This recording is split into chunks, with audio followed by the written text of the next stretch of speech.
Astang paita tayo sa atong ang sitwasyon, pagkadaghan na sa dumbabag sa atong relasyon.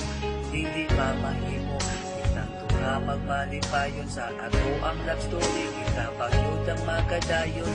Live happily ever after ba ato ang ending, wala bagyo'y makalupig sa ato ang kalapin. Promise na together kitang duhaan to forever. Atong sagubangon bisag sa manaka danger, umay talibi girl ato kini nga makayanan. Tungod buwagon sa pilian mong ginikanan, kay tungod lagi uyamo lang ug di pagyud watangan. Simple lang ang kinabuhi ug di ko adunahan, pero gihigubali ka wala nilain pa. Buhaton kong tanan magmalipayon tanduha, isaad ko kanimo ug dikit ka pahilakon sa ato akong maday. Kitang duha magmalipayon.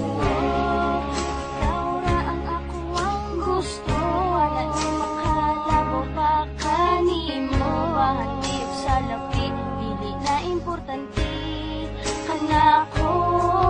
Kay ikaw ang dugay ko na nga gipangayon, di ko musugot nga ikaw mapahilayo. Kay dugay ko nagiabot nga ikaw mo abot kanako.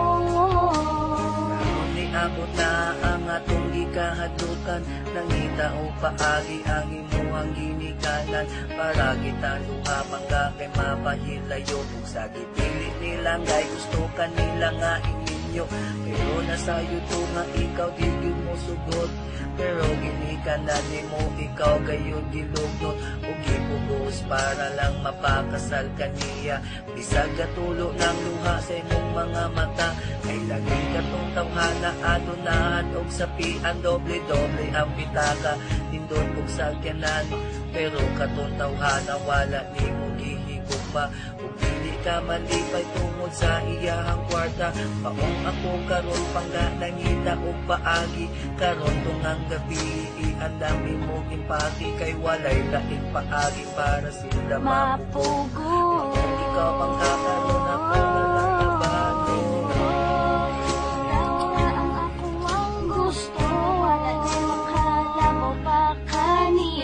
Bahatid sa labi, dili na importante kanako. Kay ikaw ang dugay ko na nga gipangayon, di ko musugot nga ikaw mapahilayo. Kay dugay ko nagiabot nga ikaw mo abot kanako. Kapayo kung dilalim ang atong atubangon, dagan pa o pagsuway ang atong sagubangon.